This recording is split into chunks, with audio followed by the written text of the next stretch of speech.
अब आप कुछ बेहतरी महसूस कर रहे हैं? तबीयत बिगड़ जाए तो ठीक हो सकती है, मगर हमारी तो किस्मत ही बिगाड़ दी माही ने। जब वो पैदा हुई तो हमने शुक्राने के नफल अदा किए कि अल्लाह ने रहमत के रूप में हमें बेटी अता की। जवान होकर वही रहमत हमारे लिए जहमत बन जाएगी। अगर मुझे मालूम होता तो मैं इसका गला दबा देता। आप ठीक कह रहे हैं। जब औलाद बड़ी हो जाए तो माँ बाप के हाथ छोटे हो जाते हैं और इन हाथों में से कभी कभी औलाद निकल जाती है। बस माही के बाबा, आप यही समझ के अब माही के दुख को भूलने की कोशिश करें। दुख सुनाने से फिर भी दुआ मिल जाती है, लेकिन दाग दिखाने से बदनामी के सिवा कुछ नहीं मिलता।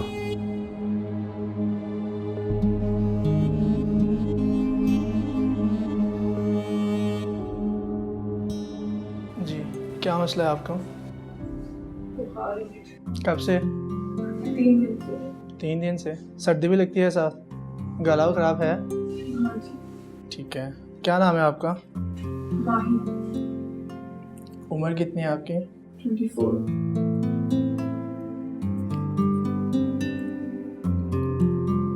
वॉमिट वगैरह तो नहीं आती साथ? ठीक है।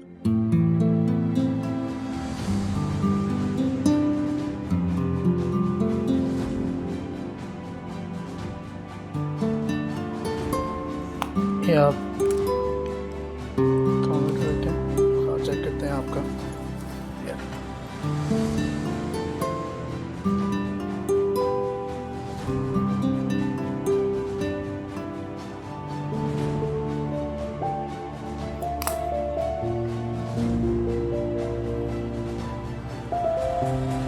जी, आपको 102 बुखार है, तो इसके लिए 3 की मेडिसिन दे देता हूँ आपको। आप आराम कीजिएगा, इंशाल्लाह आप ठीक हो जाएंगे। ये लें आपसे। डॉक्टर साहब कितनी फीस हो गई? 500 रुपये।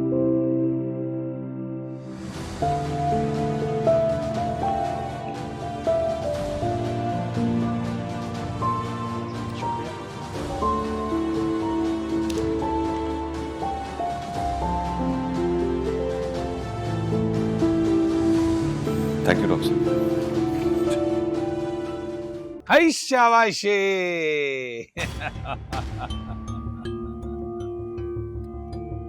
अच्छा, तो उसकी एक फुफ्फो लाहौर में भी रहती है? जी सर जी, और मुझे यकीन है वो मेरी बहन को मारने के बाद अपने उसी फुफ्फो के घर जाकर छुपकर बैठा हुआ है। हाय शाबाशे।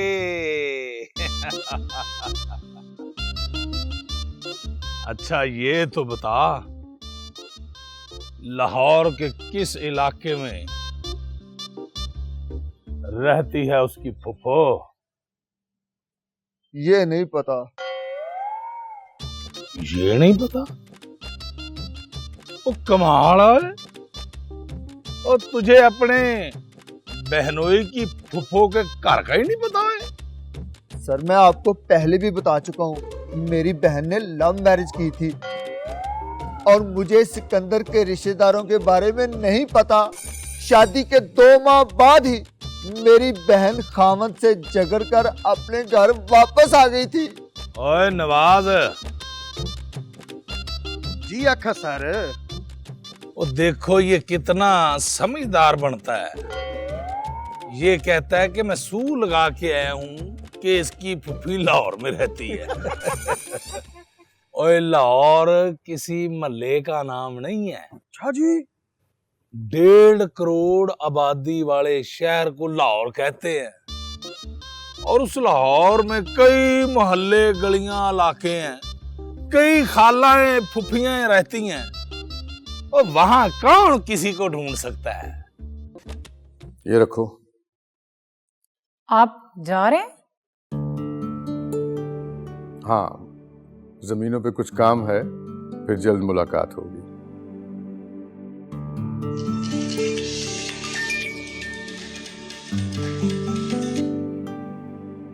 हेलो, क्या हुआ फखरुद्दीन को? चलो मैं आ रहा हूं, फिर चल के इकट्ठे उसकी खबर ले लेंगे।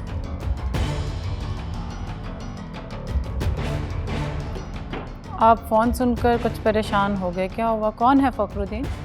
मेरा दोस्त है फखरुद्दीन, वो बहुत बीमार है।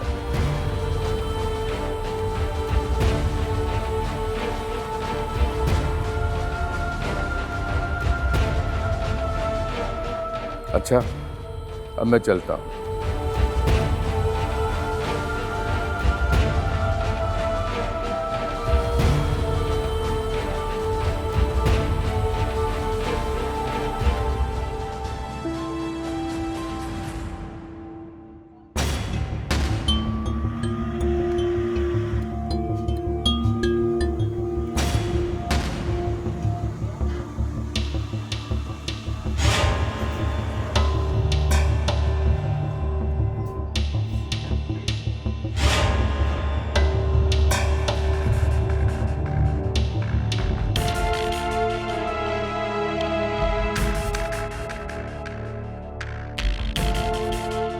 आइए आइए, तशरीफ लाइए।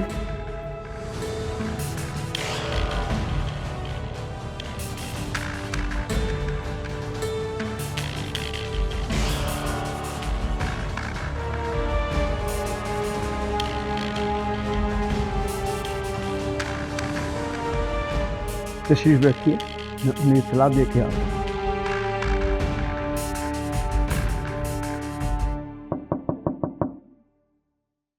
आ जाओ। मालकन, सरकार खुशबख्त और उनकी बेगम आई हैं।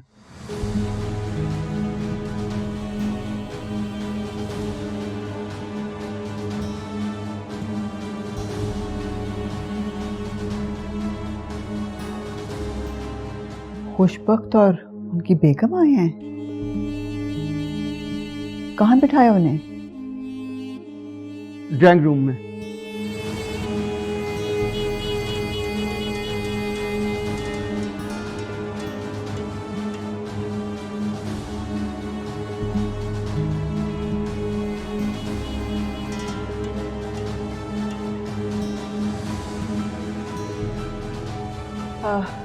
तुम चल के चाय का इंतजाम करो। जैसा हुक्म।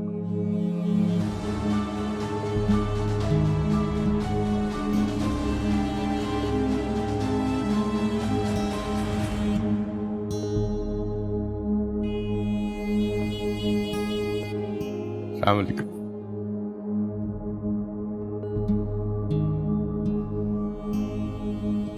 क्या हो गया फखरुद्दीन? सुना है तुम्हारी तबीयत ज्यादा ही बिगड़ गई थी।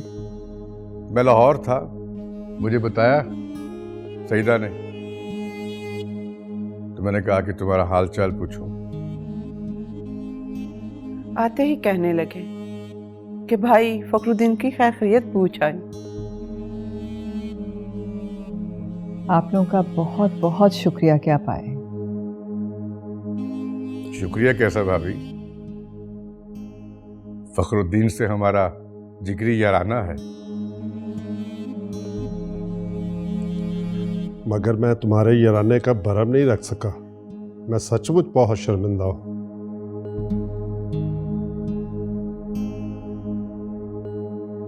अरे कैसी बातें करते हो फखरुद्दीन? सिर्फ तेरी बेटी ने घर की चौखट पार नहीं की, वो मेरी भी होने वाली बहू थी। मुझे तो इस बात की हैरत है कि भाभी रिफत कुछ जानती ही नहीं थी कि वो किससे मिलती जुलती थी और कौन सी सहेली थी। पता नहीं, बहुत भरोसा था हमें उस पे।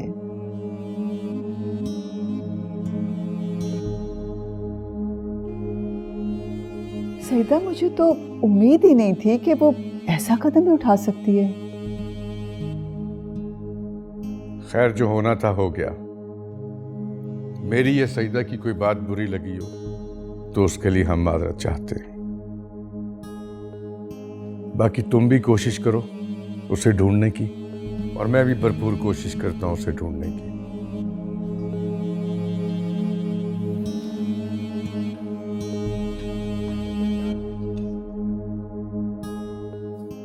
वो फखरुद्दीन का जिक्र कर रहे थे ना? हाँ। फखरुद्दीन मेरे बाबा हैं।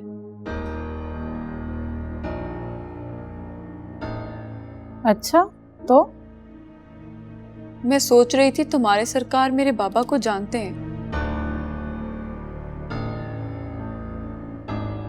बाय द वे, तुम्हारे सरकार का क्या नाम है? नवाब खुशबख्त।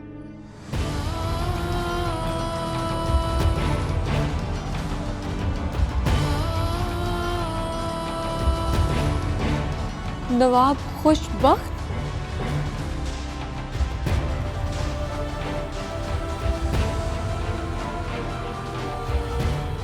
अच्छा, तो जिसके साथ तुम्हारे बाबा ने तुम्हारे रिश्ते की बात की थी वो नवाब खुशबख्त का बेटा है? हाँ नताशा, ये तो शुक्र है कि ना उन्होंने मुझे कभी देखा है और ना ही मैंने उन्हें देखा है यहाँ आने से पहले। अगर उनकी वाइफ होती तो वो मुझे पहचान लेती।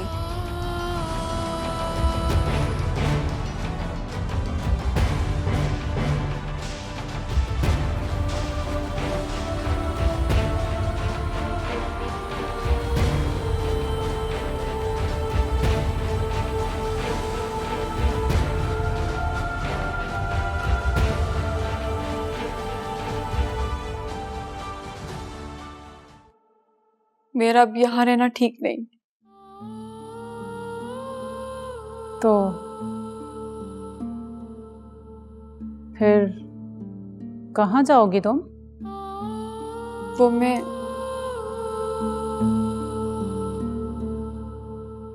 क्या सोच रही हो? मैं सोच रही हूँ जमीन इतनी सख्त है कि इसमें समा नहीं सकती, और आसमान इतना ऊंचा है कि वहां जा नहीं सकती। अल्लाह के इतने बड़े जहान में कहीं ना कहीं तो सर छुपाने की जगह मिल ही जाएगी।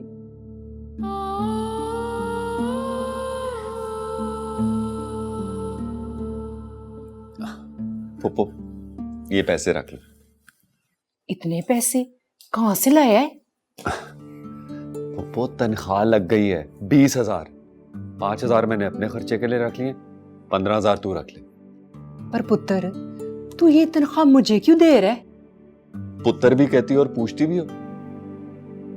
तेरे सिवा इस दुनिया में मेरा है कौन?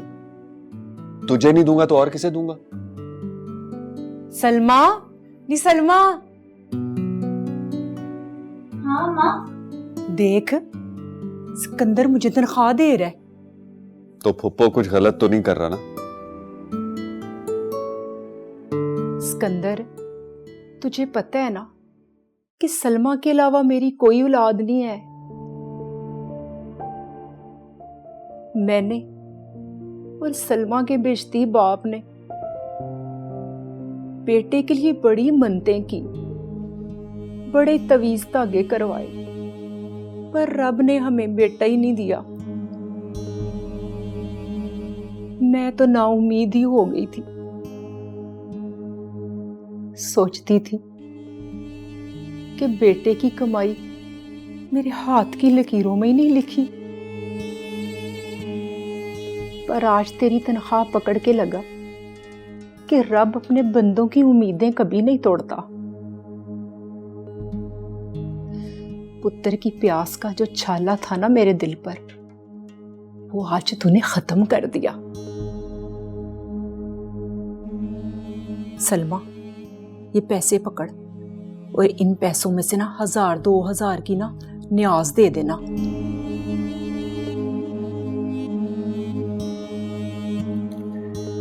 और जब मैं मरूंगी ना तो मेरे बेटे की पहली तनख्वाह के पैसों से ना मुझ पे कफन डाल देना। पप्पो, ये कैसी बातें कर रही है तू? ये तो पहली तनख्वाह है, अभी कई तनख्वाहें आएंगी। अब तू मेरी माँ है। माँ कहता है ना, तो फिर ऐसा कर, तू सचमुच ही मेरा पुत्र बन जा।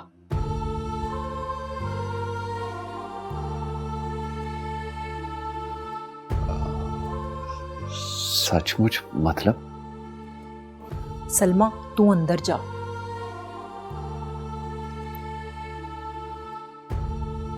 तू ना सलमा से शादी कर ले। सलमा से? हाँ, थोड़ी बेवकूफ जरूर है पर है बड़ी समझदार। सारी सिलाई कढ़ाई खाना पकाना सब जानती है।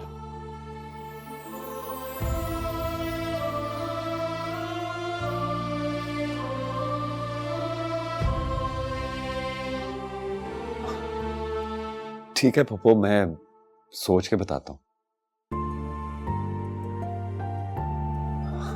देर हो रही है, ड्यूटी पर जाना है। ठीक है पुत्र जी।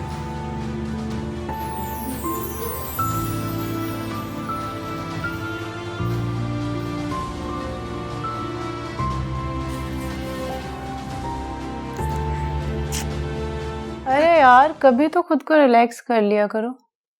हर वक्त मायूसी, रोना धोना। क्या तुम्हें पता है, ये सब भी अल्लाह की नाशुक्री में आता है। अदालत इस नतीजा पर पहुंची है कि बाबर उर्फ बाबरी पर कत्ल का जुर्म साबित हो चुका है।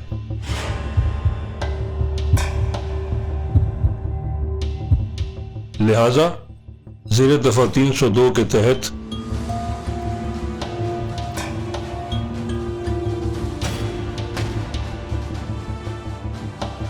बाबर उर्फ बाबरी को सजाए मौत दी जाती, सजाए मौत दी जाती, सजाए मौत दी जाती।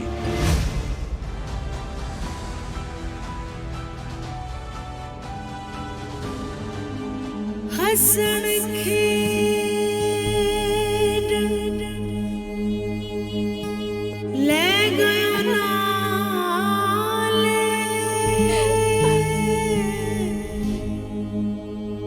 ते पा गयो डूंगे फिक्र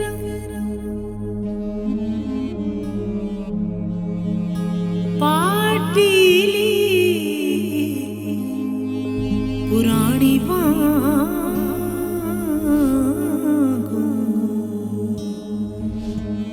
ते टंग गयो विच किकरा। बहुत गलत किया मैंने।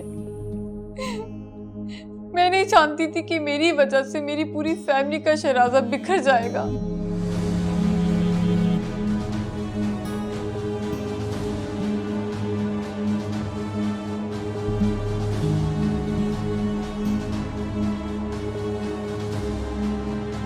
अम्मी बताती है बाबरी बहुत छोटा था जब उसके अम्मी और अब्बू का इंतकाल हो गया।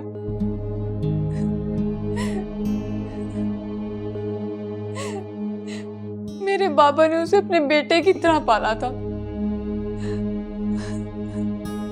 उनको कभी बेटे की कमी महसूस नहीं हुई थी बाबरी की वजह से।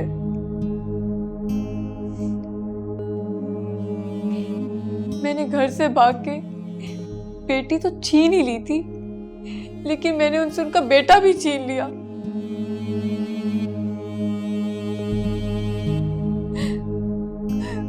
काश मैंने ऐसा ना किया होता। मेरे बाबा जो जहर मुझे पिलाना चाहते थे, मैंने वही पी लिया होता।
आराम से आराम से। खैरियत तो है ना? बहुत देर कर दिया आपने आने में। हाँ, वो अदालत ने क्या फैसला सुनाया? बाबरी को अदालत ने सजाए मौत सुना दी है।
आपको मुबारकबाद देने के लिए हाजिर हुआ था।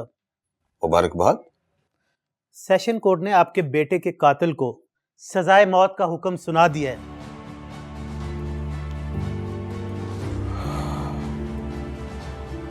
ठीक है।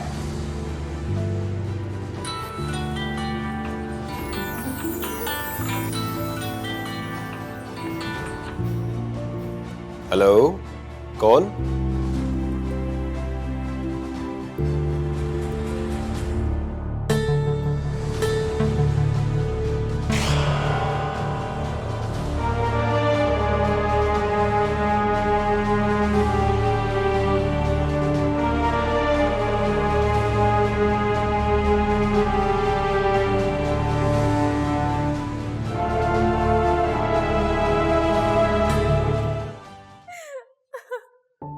चुप करो, अब रोने से क्या होगा?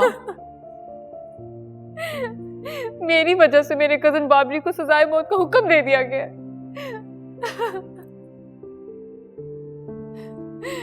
ना मैं घर से भागती, ना वो आतिफ को गैरत का दुश्मन समझ के उसको कत्ल करता, और ना उसे सजाए मौत होती।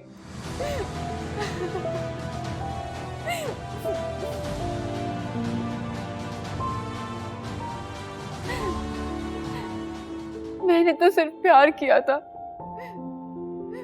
मुझे क्या मालूम था कि मेरे प्यार का ये जुर्म मेरे किरदार को मुजरिम बना देगा।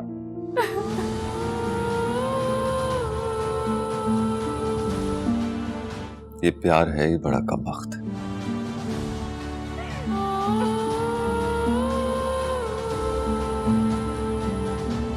दिलों से खेलता है।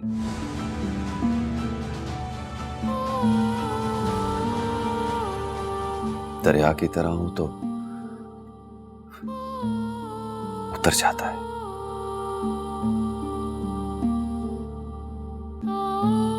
सूरज की तरह हूं तो डूब जाता है, और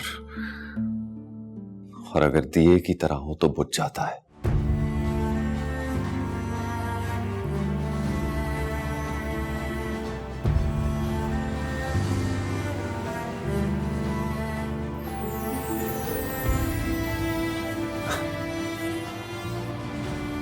इस कमबख्त प्यार ने ही मेरे किरदार को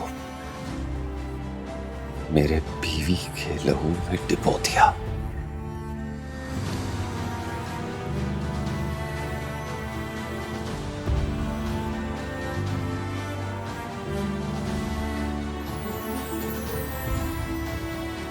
इसमें करार किस्मत वालों को ही मिलता है।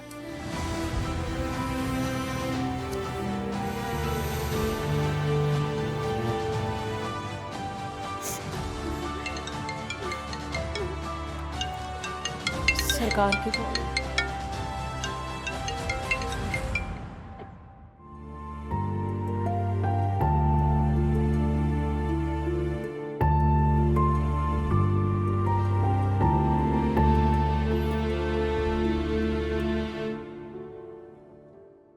कैसी हो मेरी जान? वैसी की वैसी, एक पत्थर की तरह आपके दर पे पड़ी हूँ सरकार। वो हमारा दर नहीं, तुम्हारा घर है। घर हमारी किस्मत में कहाँ सरकार। घर तो वो होता है जहाँ वफा भरे रिश्ते हो, एहसास हो, लेकिन यहाँ तो सिर्फ हम हैं या आपका इंतजार। हम जानते हैं कि तुम हमारे ना आने से नाराज हो। सच पूछो तो हम भी तुमसे नाराज हैं। आप क्यों नाराज हैं सरकार? हमने अपनी कोई बात तुमसे छुपाई नहीं, मगर तुम अपनी चीजें हमसे छुपाती हो। आपसे छुपाने के लिए हमारे पास रहा ही क्या है सरकार? है एक चांद। चांद? हाँ, जिसकी चांदनी हर रात हमारे तन बदन में आग भर देती है। हाँ, वो तुम्हारी सहेली ज़ारा।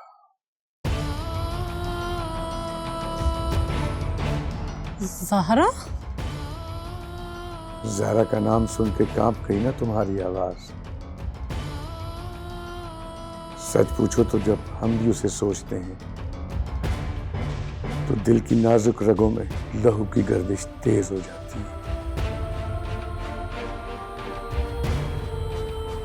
हम उसे पसंद करते हैं, किसी तरह उसे लाइन पे ले आओ।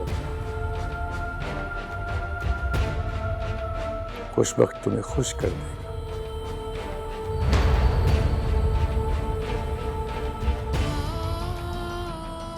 ठीक है, अगर आप हमारे प्यार को व्यापार का रंग देना चाहते हैं तो सोच लेते हैं कुछ।